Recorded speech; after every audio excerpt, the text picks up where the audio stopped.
तो फिजिक्स जो बहुत है इंटरेस्टिंग चैप्टर है, ध्यान से आप लोग को समझना है। फिजिक्स में आप लोग क्लास 10th के फिजिक्स में 5 चैप्टर पढ़ना है। कितने चैप्टर पढ़ना है? 5 चैप्टर पढ़ना है। ऐसे मुख्य रूप से 2 ही है, एक लाइट पढ़ना है और दूसरा क्या पढ़ना है? करंट पढ़ना है। लाइट में 3 चैप्टर पढ़ना है। पहला प्रकाश के परावर्तन, दूसरा प्रकाश के अपवर्तन और तीसरा यानी मानव नेत्र, वायुमंडलीय अपवर्तन तथा वर्ण विक्षेपण, है ना। और चौथा पढ़ना विद्युत धारा और पांचवा पढ़ना विद्युत धारा के चुंबकीय पर, है ना। तो क्लास 10th के फिजिक्स में आपको यानी मुख्य रूप से 2 पार्ट, एक लाइट और एक करंट, जो कि आज आपको हम लाइट पढ़ाएंगे। क्या पढ़ाएंगे? लाइट। लाइट मैंने समझता ना है प्रकाश। लाइट का मतलब क्या होता है? प्रकाश। जो कि प्रकाश हमारे दैनिक जीवन में बहुत अत्यधिक महत्वपूर्ण योगदान रखता है। यानी प्रकाश नहीं रहेगा तो मानव की जीवन विहीन हो जाएगा। जैसे यानी हमारे शरीर में जो होता है, जो पार्ट्स होते हैं 2 प्रकार के होते हैं, एक इंटरनल पार्ट्स होता है, एक एक्सटर्नल पार्ट। इंटरनल पार्ट मैंने कौन चीज? अंदर की भाग, यानी अंदर की भाग किडनी है, फेफड़ा है ना, लंग्स हो गया, हार्ट हो गया। एक्सटर्नल बाहरी से दिखने वाला क्या होता है? हाथ, नाक, मुंह, कान। तो इसमें एक सेंस ऑर्गन होते हैं। सेंस ऑर्गन मतलब 5 होते हैं। सेंस ऑर्गन कितने होते हैं? 5। आँख, नाक, मुंह, कान, ये सब बहुत नाजुक है, जो कि है ना बहुत नाजुक है। तो कहने का मतलब है भौतिक में आज आपको हम प्रकाश पढ़ाएंगे। क्या पढ़ाएंगे? प्रकाश पढ़ाएंगे। तो सबसे पहले भौतिक आप लोग समझ लीजिए कि भौतिक हम कहते हैं किसको? भौतिक हम कहते हैं किसको? भौतिक के डिफिनेशन किसको कहता है? तब भौतिक के डिफिनेशन कहता है विज्ञान की वह शाखा, या फिर प्रकार से बोल सकते हैं भौतिक किसको कहते हैं? यानी प्राकृतिक या प्राकृतिक घटनाओं में, प्राकृतिक या प्राकृतिक घटनाओं के बारे में जो विशेष अध्ययन किया जाता है उसी को हम क्या कहते हैं? भौतिकी कहते हैं, है ना। या फिर दूसरी भाषा में हम कह सकते हैं विज्ञान की वह शाखा, विज्ञान की शाखा जिस शाखा के द्वारा अत्यंत या प्राचार्य में होने वाली भौतिक घटनाओं के जो विशेष अध्ययन करते हैं, है ना। यानी भौतिकी किसको कहते हैं? विज्ञान की वह शाखा जिस शाखा के द्वारा अत्यंत या प्राचार्य में होने वाली भौतिक घटनाओं के जो विशेष अध्ययन करते हैं उसी को हम क्या कहते हैं? भौतिकी कहते हैं। समझ में आ रहा है? माने कि अभी अभी या भविष्य में जो भौतिक के बारे में जो अध्ययन करते हैं उसी को हम क्या कहते हैं? भौतिकी कहते हैं। अब देखते हैं भौतिकी जो है क्लास 10th का सबसे पहले जो चैप्टर है जिसका नाम है प्रकाश का परावर्तन। पहला चैप्टर का नाम आप लोग के क्या है जी? प्रकाश का परावर्तन, है ना। प्रकाश के परावर्तन। तो समझना है कि प्रकाश के परावर्तन क्या है। प्रकाश के परावर्तन समझने से पहले एक होता है परावर्तन और एक होता है अपवर्तन, है ना। तो परावर्तन का मतलब क्या होता है? प्रकाश को लौटना होता है। अपवर्तन का माने क्या होता है? प्रकाश को जी पार कर जाता है। यानी परावर्तन अपवर्तन छोड़ के पहले प्रकाश पर आइए। पहले किस पर आइएगा? प्रकाश। एक व्यक्ति है जिसका नाम है कौची? प्रकाश। एक व्यक्ति है जिसका नाम क्या है? प्रकाश। अब यही प्रकाश के बारे में समझना है कि प्रकाश क्या, इस व्यक्ति का क्या महत्व है। तो इस व्यक्ति का बहुत ज्यादा महत्व है, इतना महत्व है कि जिसको यानी व्याख्या करना संभव नहीं, है ना। क्योंकि मानव जाति के लिए प्रकाश क्या है? बहुत जरूरी है। अगर प्रकाश नहीं रहेगा तो किसी प्रकार की हम वस्तु को देख नहीं पाएंगे। किसी वस्तु को देखने के लिए हमें 2 चीज की जरूरत है। कितने चीज की? 2 चीज। एक कौची के? एक नाक, नेत्र, यानी आँख के। यानी किसी वस्तु को देखने के लिए 2 चीज की जरूरत होती है, एक आँख और एक प्रकाश, है ना। अगर प्रकाश रहेगा और आँख नहीं रहेगा तो भी नहीं देख सकता है। आँख रहेगा, प्रकाश नहीं रहेगा तो ये भी नहीं देख सकता है। अगर रात में हम लोग आते हैं, अंधेरा यदि रात रहता है तो बिना प्रकाश के हम कोई वस्तु को देख सकते हैं? नहीं देख सकते हैं, है ना। इसीलिए आप लोग ऐसा बताया गया कि प्रकाश जो हमारे दैनिक जीवन में बहुत महत्वपूर्ण योगदान रखता है ना। यानी प्रकाश के बिना किसी वस्तु को हम देख नहीं पाते हैं, है ना। अब समझना है कि प्रकाश का मतलब क्या होता है। तो प्रकाश का मतलब क्या होता है? मानते हैं कि सूर्य के प्रकाश या टॉर्च के प्रकाश या लंटेन के प्रकाश। ये जो सूर्य को देख रहा बाहर धूपा है उसी को हम क्या कहते हैं? प्रकाश कहते हैं। लेकिन दिन में ऐसा भी कभी होता है कि जहाँ सूर्य के प्रकाश नहीं जाता वहाँ के भी वस्तु को हम देख पाते हैं। जैसे एग्जाम्पल आपको बताते हैं, ये पेन है, तुम लोग देख रहा हो कि सर के हाथ में एक पेन है। इस पर प्रकाश नहीं पड़ रहा है, लेकिन फिर भी इस वस्तु को हम देख रहे हैं। जबकि कुछ क्षण पहले अभी हम बोले कि किसी वस्तु को देखने के लिए प्रकाश अनिवार्य है, अगर प्रकाश नहीं रहेगा तो उस वस्तु को हम देख नहीं पाएंगे। लेकिन यहाँ प्रकाश किसी प्रकार के नहीं पड़ रहा, फिर भी इस वस्तु को हम देख रहे हैं। ऐसा क्यों होता है? तो ऐसा क्यों होता है? परिकिरणन एक प्रक्रिया होता है। परिकिरणन क्या होता है? एक प्रक्रिया, जो बताएंगे इसी पाठ में आगे चलकर, आगे चर्चा के तब बताए जाते हैं। परिकिरणन है क्या? परिकिरणन है क्या?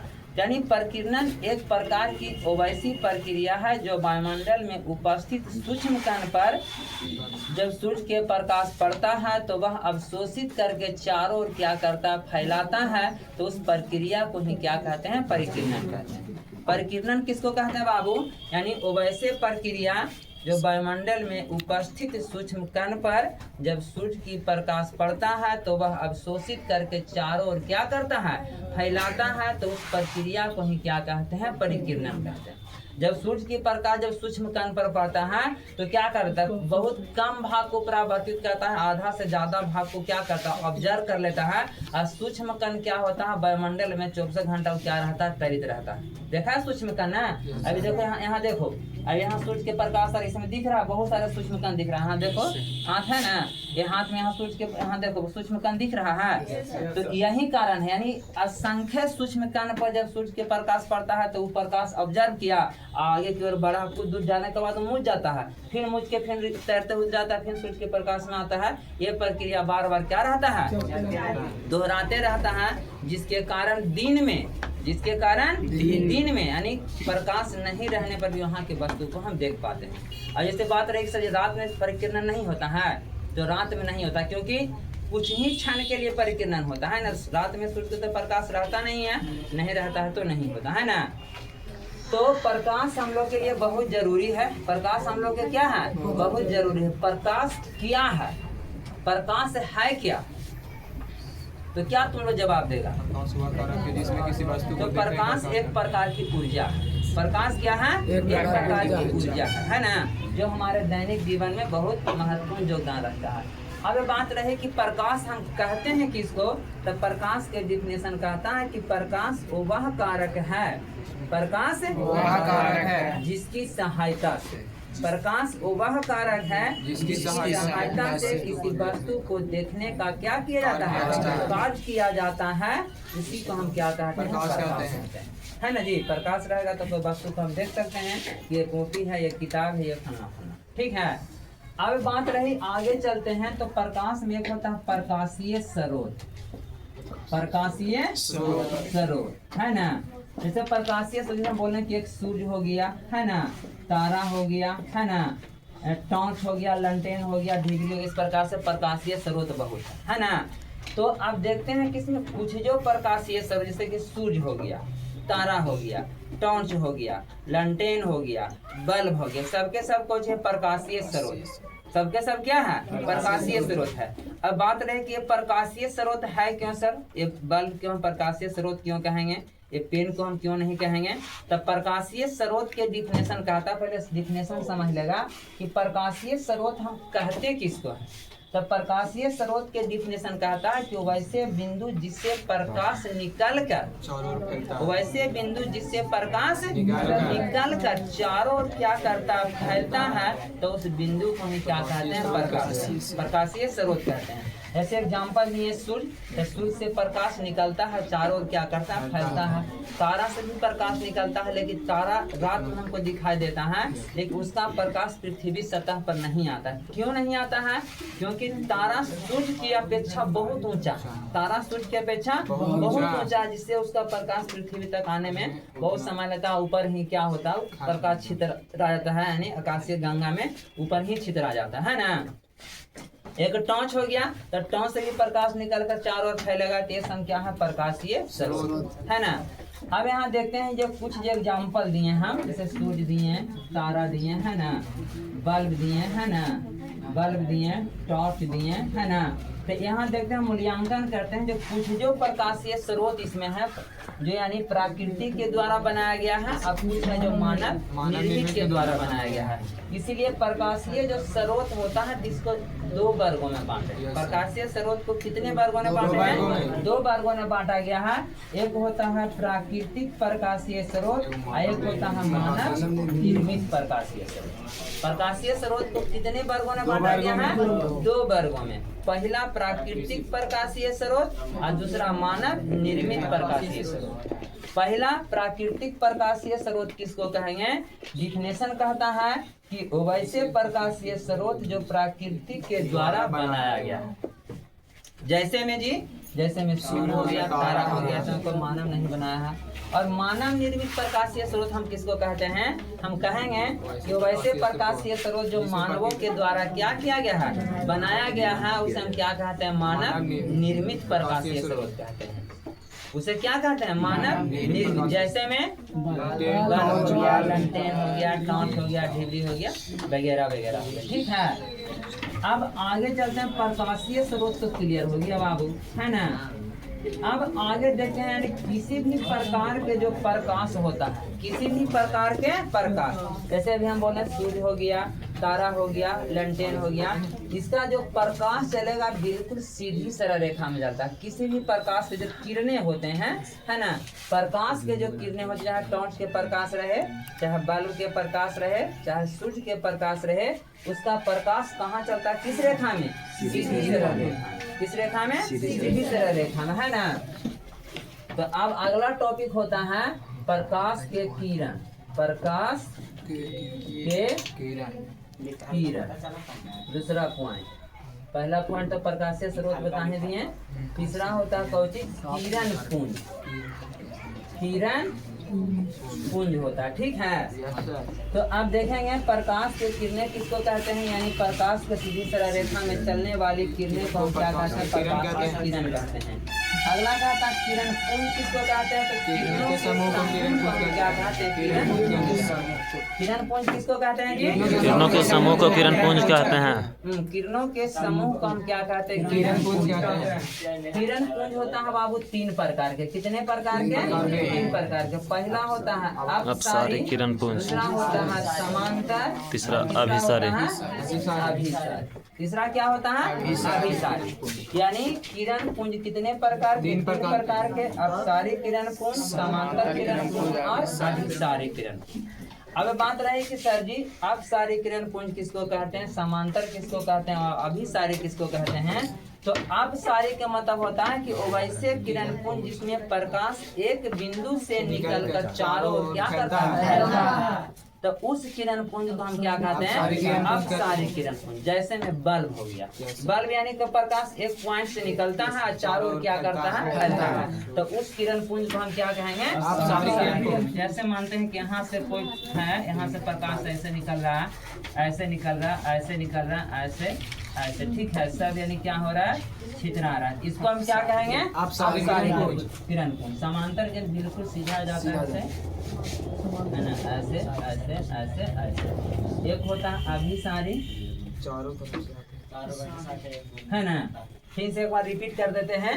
अपसारी किरण पुंज के डिफिनेशन, वैसे किरण पुंज जिसमें प्रकाश एक बिंदु से निकलकर चारों ओर क्या करता है?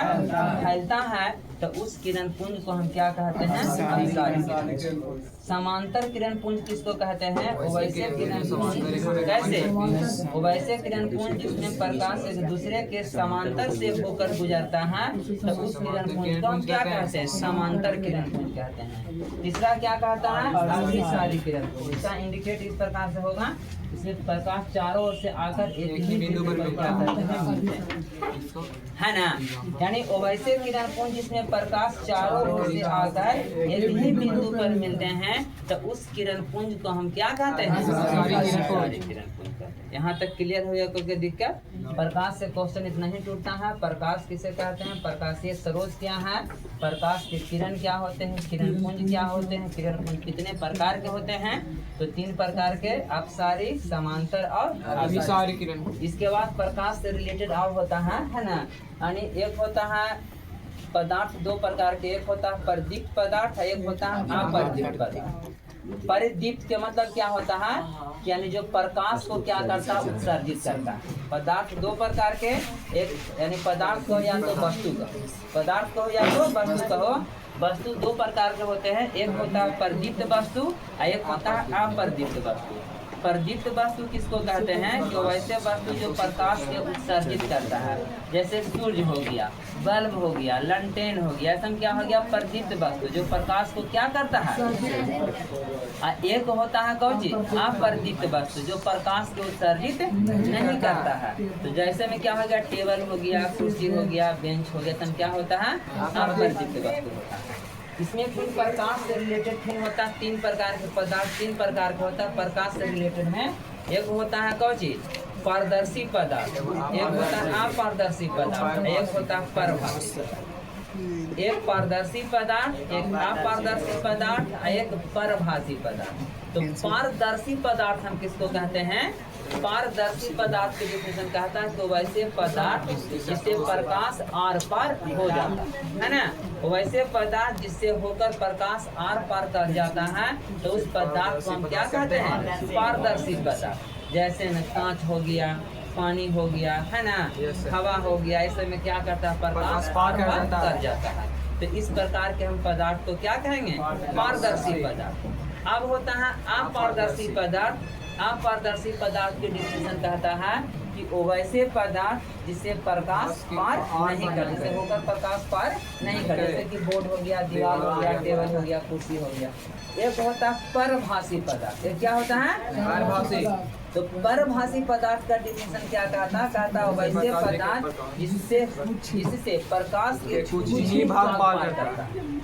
कैसे पदार्थ, वैसे पदार्थ जिससे प्रकाश के कुछ ही भाग क्या करता है, पार करता है। तो उस पदार्थ को हम क्या कहते हैं, परभासी पदार्थ। क्या कहते हैं, परभासी पदार्थ। जैसे में क्या हो जाएगा जी, यानी घिसा हुआ कांच, तेल से भींगा हुआ कागज, बैलून, कुहासा, दूध, रक्त, ये सब क्या है, परभासी पदार्थ है।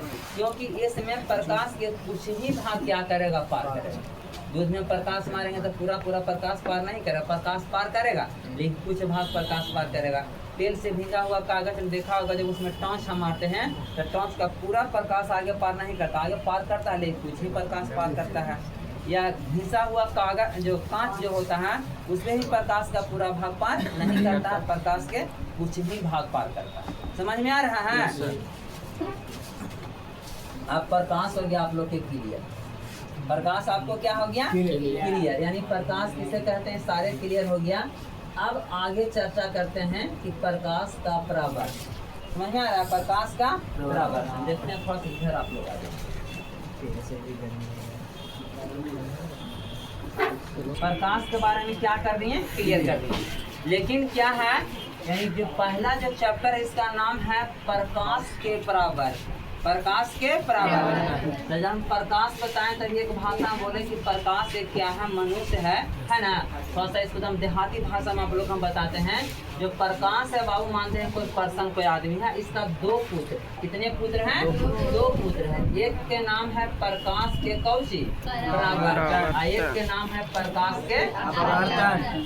प्रकाश के कितने पुत्र हैं, दो पुत्र। एक का नाम है प्रकाश के परावर्तन और एक के नाम है प्रकाश के अपवर्तन। देखिए दोनों पुत्र है जिसका गुण जो है दो रगन के। एक मान चलो महाबौड़ा है, किसी का बात सुनता वो नहीं है कि एक है चार आदमी जो कहता है वो चार आदमी के बात मान लेता है। समझ में आ रहा। या फिर हम दूसरी भाषा में कह सकते हैं कि एक है जो महानिडर है यानी साहसी है और एक है जो महाडरपोक। यदि घर से बाहरियो जाएगा ना तो को खाली जो बेचल तो नहीं बाहर जाए आयो कहा कि ना हम जेबू तो जेबो है ना। मान जब कोई पर्सन खाए के मन हुआ कि हम जाएंगे तलहाड़ा और खाएंगे सिंघाड़ा तो जाएगा तो जाएगा। समझ में आ रहा है। और यदि एक के मन हुआ कि हमको जाना है तलहाड़ा, बीच में यदि सुन वहाँ पुलिस है तो गत्ते भूल जाए है ना। तो अब समझना कि ऐसा हम क्यों बोल रहे हैं, कारण क्या है, ठीक है। उसका डीपली तो हम यानी एक्सप्लेन करेंगे चैप्टर बाय चैप्टर में। पहले दोनों का हम डिफिनेशन खाली समझा के आप लोग के जो हम बात बोले उस पर हम पुष्टि कर देते हैं। तो प्रकाश के दो भाई हैं, एक प्रकाश के परावर्तन है, एक प्रकाश के अपवर्तन है। तो यानी एक डरपोक है एक क्या है महासाहसी, जो मन में उठान लेता है वही काम करता है, किसी से रोकने ठोकने से वो नहीं रुकता है। यानी कहने का मतलब प्रकाश के जो अपवर्तन है, प्रकाश के जो अपवर्तन है, ये जो मन में ठान लेता है ये काम कर ही के छोड़ेगा, बीच में कोई इसको टॉर्चर करे। और ये जो प्रकाश के परावर्तन है मानो डरपोक है, इसको तनी सा को कह देगा बाजार ही जा रहा है, कह देगा कि बाबू बड़ी टोटमा लोग भाग गए, फिर कहते हैं ठीक है बिहान बाजार से भी आओ, कथा दिक्कत है। तो ऐसा हम क्यों बोलें? ऐसा इसीलिए बोलें कि प्रकाश के परावर्तन के डिफिनेशन कहता है, प्रकाश के परावर्तन के डिफिनेशन, जब कोई प्रकाश के किरणें, जब कोई प्रकाश के किरणें किसी सतह या माध्यम पर पड़ता है तो पड़ने के बाद पुनः उसी माध्यम में लौट जाता है। जब कोई प्रकाश की किरणें किसी सतह पर पड़ता है तो पड़ने के बाद पुनः उसी माध्यम में लौट आता है, तो उस घटना को ही क्या कहते हैं? प्रकाश के परावर्तन कहते हैं। ऐसे मानते हैं कि अपने घर से चलकर बंधु में जा रहा है, देखा कि बीच में क्या हो गया, मार हो जाती, जैसे गत्ते लौट जाएगा, बिहान जीविता है उसको जरूरी आ जाना। लेकिन ये यदि यहाँ से अपने घर से चलना स्टार्ट किया कि हमको जाना है हिलसा, लाना है गिरसा, तो चाहे बीच में मार ना हो चाहे कुछ हो जाए, यानी ये जाएगा तो जाएगा। समझ में आ रहा? तो ऐसा हम क्यों बोले? क्योंकि जो परावर्तन है बाबू दर्पण में पढ़ना है। किस में पढ़ना है? दर्पण में। ये जो अपवर्तन है किस में पढ़ना है? लेंस में। समझ में आ रहा है? इसका डिफरेंस थोड़ा सा समझ लो, उसके बाद इस पर हम विशेष रूप से फोकस करेंगे। तो ऐसा इसीलिए बोलते हैं क्योंकि प्रकाश के अपवर्तन के डिफिनेशन कहता है कि जब कोई प्रकाश के किरणें, जब कोई प्रकाश के किरणें एक माध्यम से दूसरे माध्यम में, एक माध्यम से दूसरे माध्यम में जाता है तो वह पूर्व पथ से विचलित हो जाता है, तो उस घटना को हम क्या कहते हैं? प्रकाश के अपवर्तन। मानते हैं कि अभी हम बोले कि यदि ये बंधु आना चाहता है, बीच में कोई रुकावट भी हो गया, तो थोड़ा सा ये नहीं कि अपने घर ही लौट जाएगा, जाएगा बंधु जो थोड़ा सा रास्ता को क्या कर देगा, चेंजिंग कर देगा, कि जा रहा है इस रास्ता सीधा न थोड़ा से भूल के चल जाएगा, लेकिन बंधु नहीं जाएगा नहीं। इसीलिए हम ऐसा बात बोले। लेकिन ये कौन चीज ऐसी जो को रोकने वाला बीच में मिल गया, जाते ही लौट आता है घर। समझ में आ रहा है ऐसा हम बात क्यों बोले? तो इसको अभी स्टॉप रखते हैं। इसमें लेंस में पढ़ना है, उसमें माध्यम क्या होता है ना, विरल माध्यम, संघन माध्यम कैसे कैसे होता है, वो इस चैप्टर में हम शेयर करेंगे, है ना। इस पर अभी स्टॉप करते हैं। इस पर आ जाइए प्रकाश के परावर्तन पर। तो प्रकाश के परावर्तन के डिफिनेशन सारे पर्सन को क्लियर हो गया? एक बार फिर से रिपीट कर लेते हैं। जब कोई प्रकाश के किरणें किसी सतह या माध्यम पर पड़ता है तो पड़ने के बाद पुनः उसी माध्यम में लौट आता है, तो उस घटना को ही क्या कहते हैं जी? प्रकाश के परावर्तन। क्लियर हो गया? अब समझना है बाबू, परावर्तन में समझ में आया? जैसे कोई चीज परावर्तन जो होता है, जब कोई वस्तु पर प्रकाश पड़ता है वो लौट रहा है ना, उसी को हम क्या कहेंगे? परावर्तन। तो जो परावर्तन होता है, प्रकाश के जो परावर्तन होता है हर वस्तु से होता है। प्रकाश के परावर्तन क्या होता है? गोल्ड पर ही प्रकाश मारेंगे तो रिफ्लेक्स करेगा, नहीं होगा, लेकिन पूर्ण रूप से परिवर्तन नहीं है ना। जो पूरा जो परावर्तन होता है किसमें होता है? दर्पण। पूरा जो परावर्तन होता है किस वस्तु से होता है? दर्पण से होता है। दर्पण में जितना भी प्रकाश जाएगा, अगर दर्पण यहाँ हम लगा देंगे और जितना टॉर्च के प्रकाश मारेंगे उतना ही क्या करेगा? पीछे की ओर बैक कर देगा। समझ में आ रहा है? तो अब सबसे पहले आपको दर्पण के बारे में समझिएगा। किसके बारे में समझना है? दर्पण के बारे में। तो दर्पण क्या होता है समझ में आ रहा है? दर्पण के डिफिनेशन कोई पर्सन बता सकता है? दर्पण हम किसको कहते हैं? बोलो। एक तरफ से कलाई किया रहा है। Very good. यानी कड़े कांच की पारदर्शक वह टुकड़ा जिसको एक तरफ से क्या किया हुआ, कलाई किया हुआ हो, तो उस टुकड़े को ही क्या कहते हैं? दर्पण। पहला डिफिनेशन। दर्पण को हम दो डिफिनेशन देते, 2, 3, 4 अपनी अपनी भाषा में सारे टीचर अलग अलग ढंग देते हैं, लेकिन हम आपको 2 को बता देते हैं। यानी दर्पण किसको कहते हैं? कड़े कांच की पारदर्शक वह टुकड़ा जिसको एक तरफ से क्या किया हुआ, कलाई किया हुआ हो, तो उस टुकड़े को ही क्या कहते हैं? दर्पण। कांच का टुकड़ा ले लो, उसको एक तरफ से पेंट कर दो तो ऑटोमेटिक दर्पण बन जाए, है ना। या तो फिर दूसरा डिफिनेशन कह सकते हैं कि वैसे वस्तु या पदार्थ जिस पर पड़ने वाली प्रकाश को पूर्ण रूप से परावर्तित कर देता है ना। वैसे वस्तु या पदार्थ जिस पर पड़ने वाली प्रकाश को पूर्ण रूप से क्या करता है, परावर्तित कर देता है, तो उस वस्तु या पदार्थ को ही क्या कहते हैं, दर्पण। क्या कहते हैं, दर्पण कहते हैं। देखिए एक समय की बात है, जब हम पढ़ा रहे थे प्रकाश से, वो लड़का से पूछे कि बाबू रे दर्पण किसे कहते हैं, तो दर्पण से जो चेहरा देखते हैं उसमें दर्पण कहते हैं। ठीक है, इसे कैसे होगा, चेहरा तो थरियों में दिखाई देता है जी, लोटा में देखा, एक कलछुल में देखा तो एकदम थोसना थोसना ऐसे लगेगा, झूठ का जैसे टाइप के, है ना, तो उसको हम दर्पण नहीं कहेंगे, है ना। दर्पण के डेफिनेशन जब भी हम बताएं उसको आपको बोलना। दर्पण क्लियर हो गया? एक बार तुम लोग बोल के हमको सुनाओ, दर्पण किसे कहते हैं?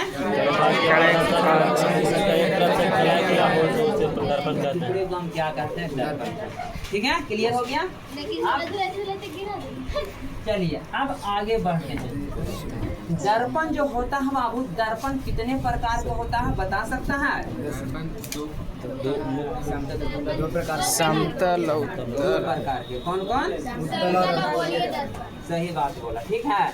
यदि कोई दर्पण पूछेगा तो डायरेक्टली तीन नहीं बोलना है। इसे कितना बच्चा बोल देता है कि समतल दर्पण, उत्तल दर्पण और अवतल दर्पण बोल देता है।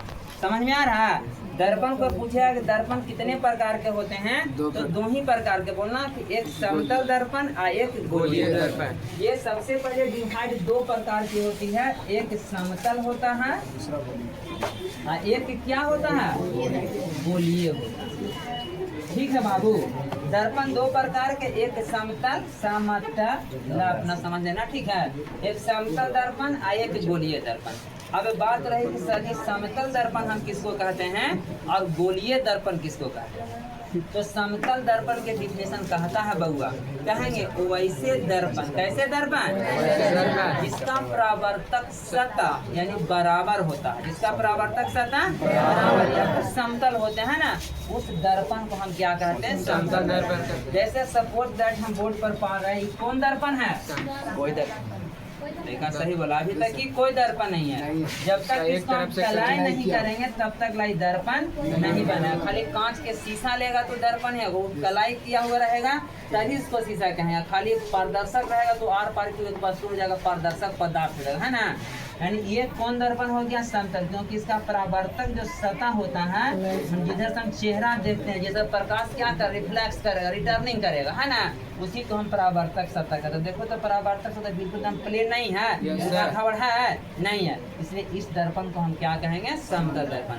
यानी वैसे दर्पण जिसका परावर्तक सतह बराबर होते हैं, उस दर्पण को हम कहते हैं कौची, समतल दर्पण। और एक होता है गोलीय दर्पण, कहेंगे कि वैसे दर्पण जिसका परावर्तक सतह गोलीय या क्या होते हैं, वक्रीय होते हैं, तो उस दर्पण को हम क्या कहते हैं, गोलीय दर्पण कहते हैं।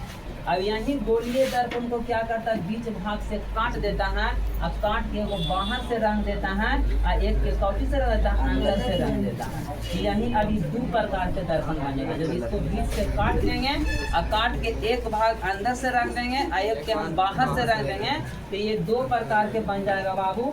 एक बन जाएगा उत्तल दर्पण और एक बन जाएगा कोई दिक्कत नहीं, हम सब देख रहे हैं। एक उत्तल बनेगा, एक क्या बनेगा, अवतल बनेगा, है ना।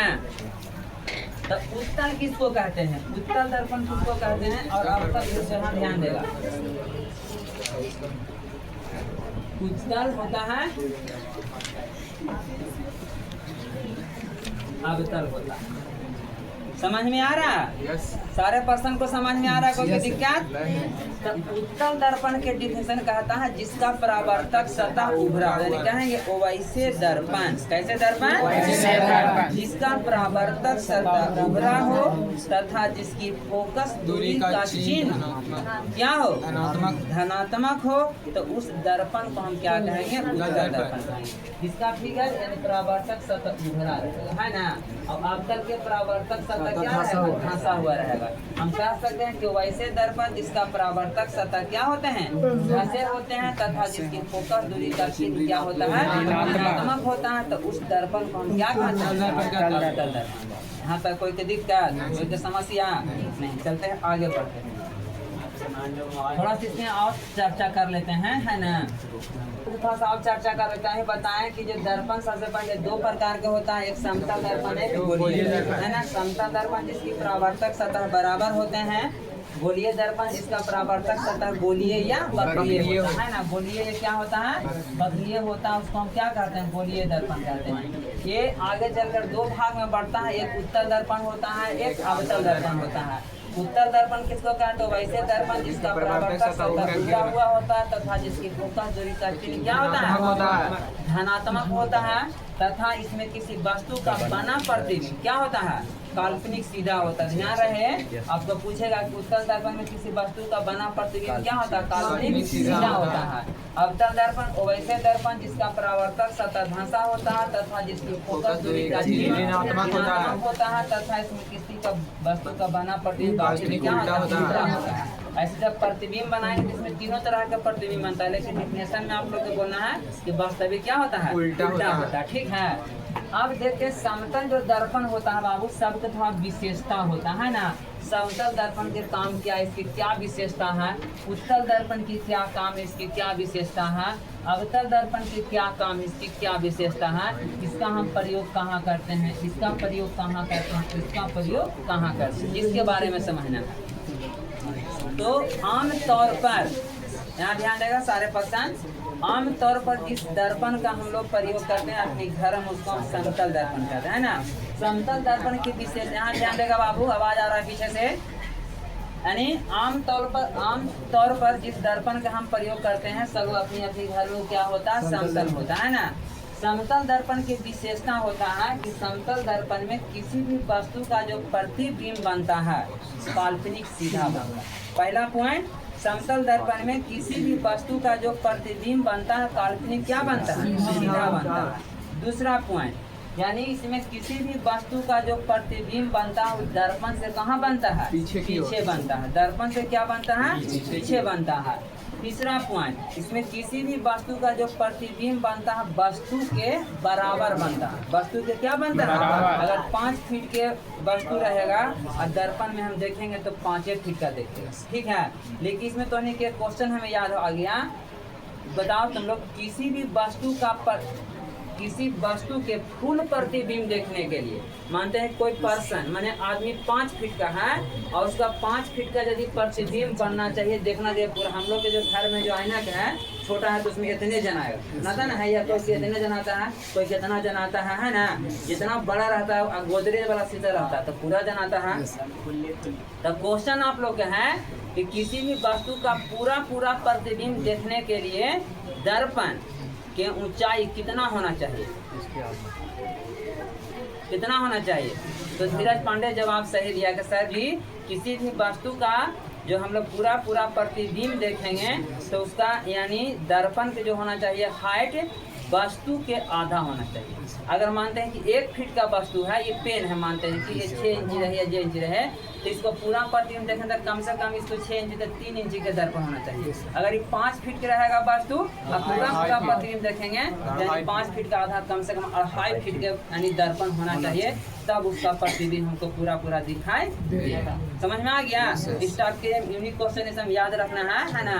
अगला पॉइंट क्या होता है इसका हम बताएं कि इसका समतल दर्पण की विशेषता क्या होता है। इसमें किसी वस्तु का प्रतिबिंब काल्पनिक सीधा होता है, दूसरा वस्तु के बराबर होता है, तीसरा प्रतिबिंब क्या बनता है, दर्पण से पीछे बनता है, चौथा क्या होता है इसमें प्रतिबिंब देखा होगा कि पार्श्व रूप से उल्टा होता है। एक बोले कि प्रतिबिंब काल्पनिक सीधा होता है। काल्पनिक सीधा का माने कि ऊपर वाला भाग नीचे, नीचे वाला भाग ऊपर, है ना।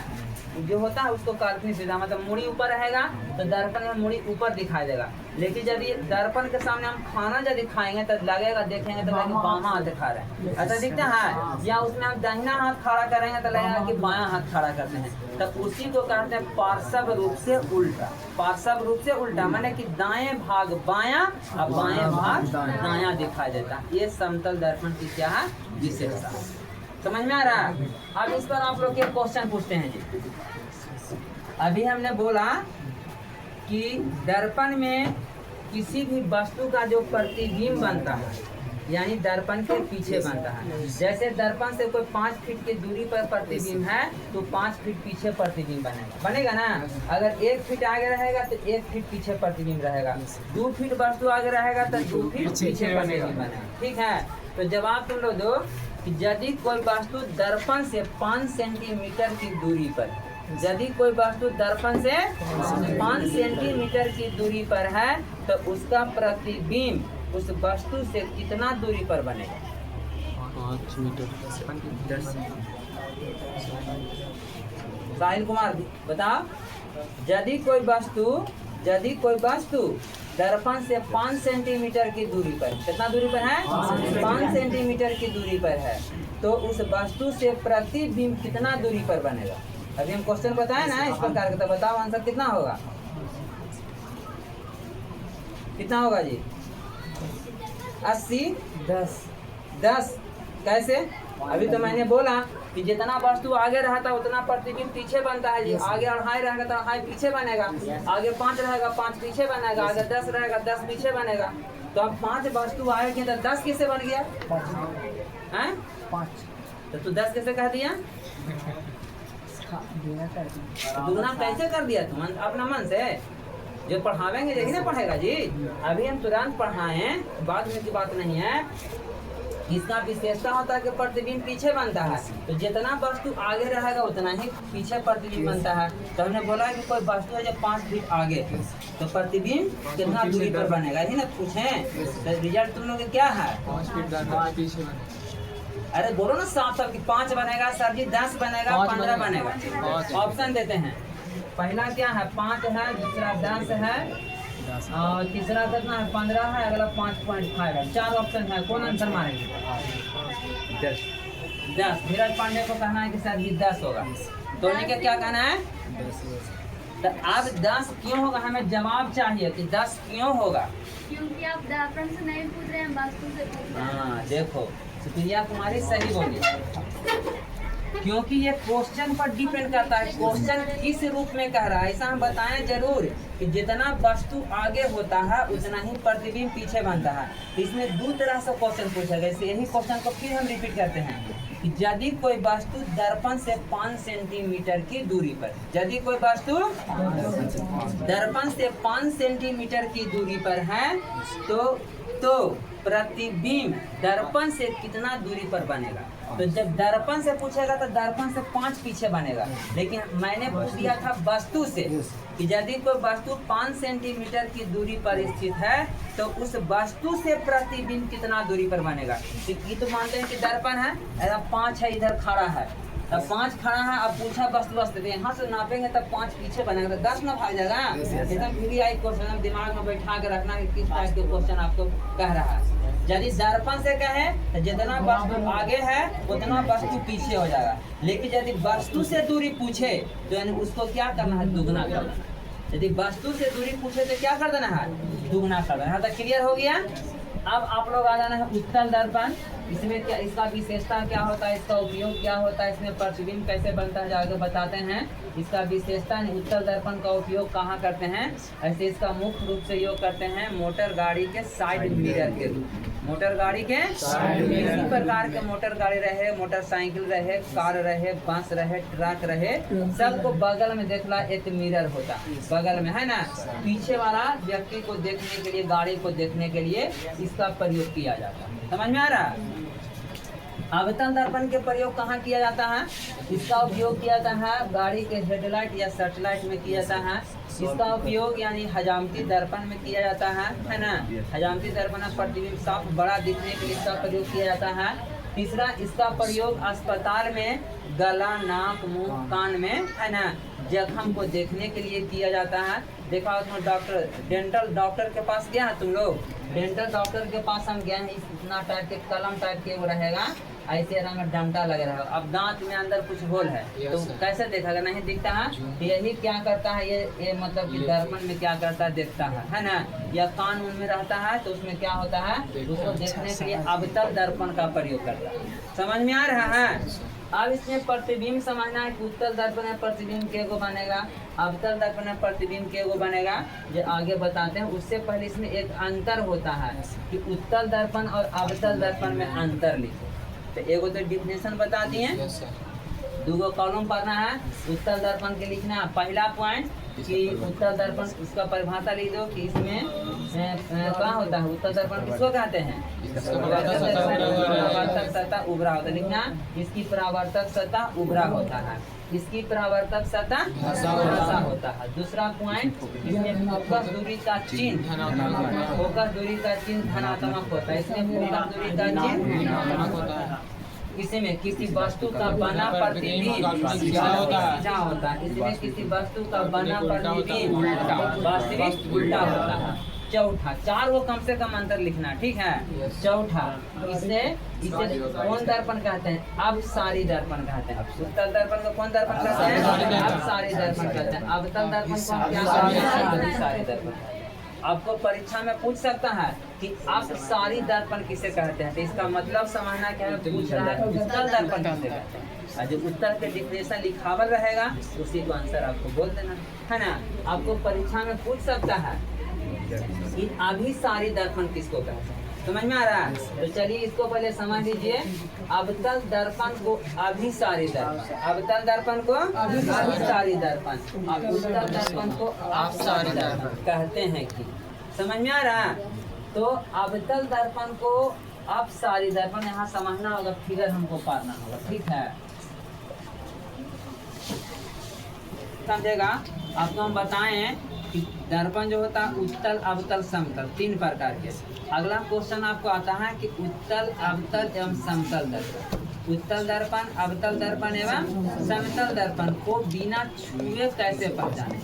अभी हमने डिफिनेशन बता दिया कि उत्तल दर्पण जिसका परावर्तक सतह उभरा रहेगा ऐसे, तो समझना है उत्तल, और जो बराबर रहेगा समतल, और जो धंसल रहेगा अवतल। क्वेश्चन कहता है कि उत्तल, अवतल एवं समतल दर्पण को बिना छुए कैसे पहचाने। तो इसके आंसर लिखने के लिए लिखना है कि उत्तल, अवतल एवं समतल दर्पण को बिना छुए पहचानने के लिए सभी के पास बारी बारी से हाथ की उंगलियां ले जाएंगे। यदि प्रतिबिंब वस्तु की अपेक्षा बड़ा दिखाई दे, यदि प्रतिबिंब वस्तु की अपेक्षा तब समझना कि कौन चीज है अवतल दर्पण, तब समझना कि, और यदि प्रतिबिंब वस्तु की अपेक्षा छोटा दिखाई दे सब समझना कौन चीज उत्तल दर्पण है, और यदि प्रतिबिंब वस्तु के बराबर दिखाई दे तब समझना कौन चीज है समतल दर्पण। समझ में आ रहा? एक होता प्रतिबिंब, एक क्या होता है प्रतिबिंब। प्रतिबिंब किसको कहते हैं? तो प्रतिबिंब के डिफिनेशन कहता है किसी भी बिंदु बीम से, किसी भी बिंदु बीम से आती हुई प्रकाश के किरणें, आती हुई किरणें दर्पण से परावर्तन के बाद जिस बिंदु पर कटती है या कटती हुई कटती है या कटती हुई प्रतीत होती है, उस बिंदु बीम को हम क्या कहते हैं? प्रतिबिंब कहते हैं। प्रतिबिंब दो प्रकार के होता है बउआ, एक होता है काल्पनिक प्रतिबिंब और एक होता है वास्तविक प्रतिबिंब। काल्पनिक प्रतिबिंब का दूसरा नाम क्या होता है? आभासी प्रतिबिंब, आभासी प्रतिबिंब, वास्तविक का वास्तविक होता है। तो काल्पनिक प्रतिबिंब हम किसको कहते हैं? तो काल्पनिक प्रतिबिंब का डिफिनेशन कहता है कि यानी किसी भी बिंदु बीम से आती हुई प्रकाश की किरणें दर्पण से परावर्तन के बाद जिस बिंदु पर कटती हुई प्रतीत होती है उस बिंदु को हम क्या कहते हैं? यानी काल्पनिक या आभासी प्रतिबिंब। वास्तविक प्रतिबिंब किसको कहते हैं? जिस बिंदु बीम से आती हुई प्रकाश के किरणें दर्पण से परावर्तन के बाद जिस बिंदु पर वास्तविक रूप से कटता है उस बिंदु बीम को हम क्या कहते हैं? वास्तविक प्रतिबिंब कहते हैं। अब इसका प्रतिबिंब जो कैसे काल्पनिक बनता है, कहाँ हमको आभास होता है और कहाँ पूर्ण रूप से जो कटता है, नेक्स्ट क्लास, अगले क्लास में हम बताएंगे कि कैसे वास्तविक प्रतिबिंब बनता है और कैसे काल्पनिक प्रतिबिंब बनता है। आज की क्लास आज इतना ही ओवर किया जाता है, नेक्स्ट क्लास अगले। बाय।